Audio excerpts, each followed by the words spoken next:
Hello, everybody. Thanks for watching one with me. The other day, I was on the invictastore.com site and I came across a really cool looking watch from the Object Art collection. The reference number for this watch is 45575. So, they don't really have a nickname for this watch. This watch does have a very similar crystal to a previous line of watches by Jason Taylor, the football player. He designed a bunch of watches for Invicta, and this was a couple years ago. Those watches went on to be very rare. Reason I bring this up is because this totally looks like the Cubitus. The Cubitus, as you know, is the new release from Patek Philippe. This watch has something in common with the Invicta. It's 45 millimeters wide, just like the Invicta. However, this one's only 8.3 millimeters thick. And check out that movement, just exquisite. Gold rotor there and everything. Just a beautiful watch. The Invicta, the Object d'Art, has this movement, not as pretty, but a very strong movement. It's a Seiko NH37A. So you have the date and a 24-hour subdial. In this case, it uses the sun and moon. The other watch that this resembles is the Maen Manhattan 39. This one has a case diameter of 38 millimeters and a case thickness of 6.9. So basically 7 millimeters. Actually a little thinner than the Cubitus, which is because of the case size, I'm sure. And coincidentally, the Object d'Art, the Invicta, is 17 millimeters thick. A lot of that thickness is from that gorgeous, ultra curved quadruple dome crystal you see here. Getting back to the Object d'Art, this bracelet's 26 millimeters wide. It's big and on bracelets this size, they typically use pin and collars, which they did in this for this bracelet. It wasn't too bad changing it out. You just have to remember to put the barrel into the center link, connect the two links together, and then just drive the pin through it, and it pops in place, and everything's easy. You don't have to try and drive the sleeve with the pin in from the edge of the bracelet. Here again, I got some shots of that Seiko NH37A, a movement you don't often see. I thought to mention that these watches are serialized. I crossed out the little number just in case. I don't think it would make a difference, but hey, why not? Super neat watch. Here it is on my wrist. I have a 7.5-inch wrist. This is again a 45 millimeter case. Lug to lugs, somewhere in the 50 millimeter range. Check out that gorgeous style, along with that beautiful 24-hour sun-moon complication there.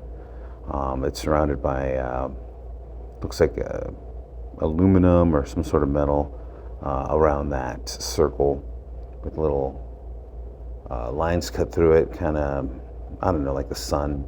And then check out the batons. They're all applied. They look beautiful, like sun rays. And then, of course, they have that gorgeous blue dial. They do have other colors. They have a gold case with a green dial, and they have a gold case with a black dial, and then they have a black case, black dial with a couple little gold accents.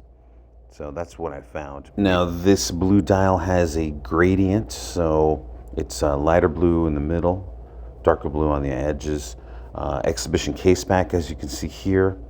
And they have a very nice bracelet.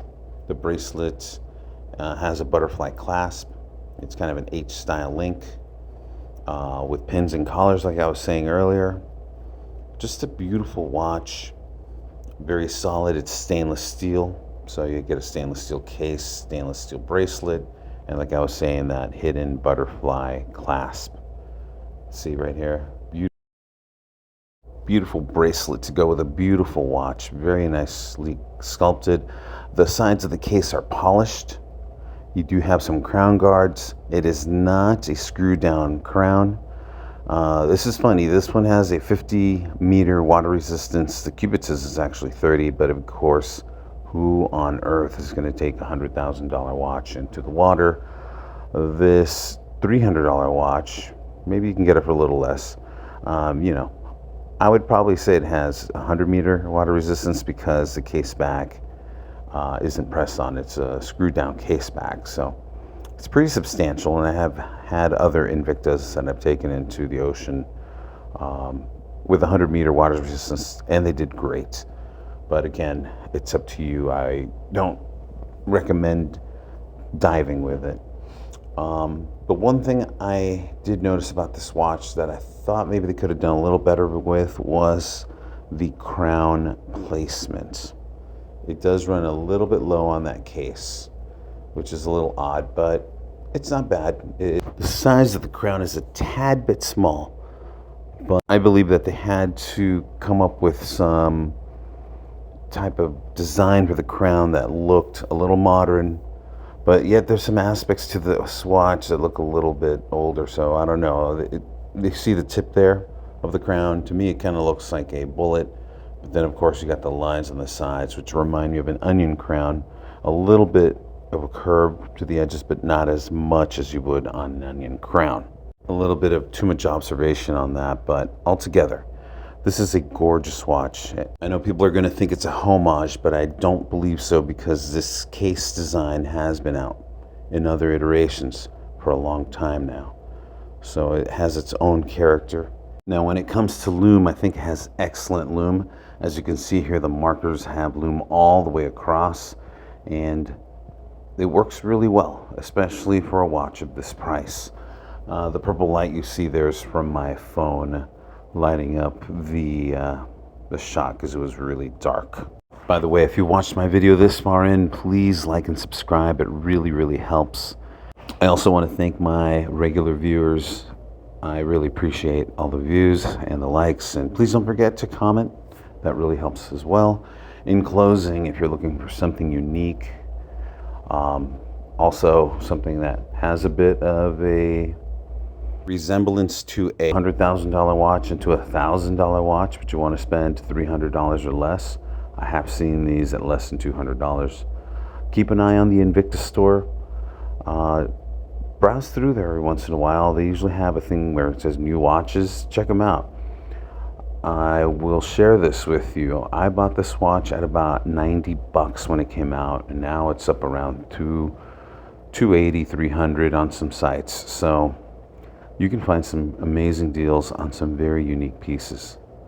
Invicta makes everything from a 34 millimeter all the way up to a 58. So check them out. Anyways, guys, thanks for watching. Bye.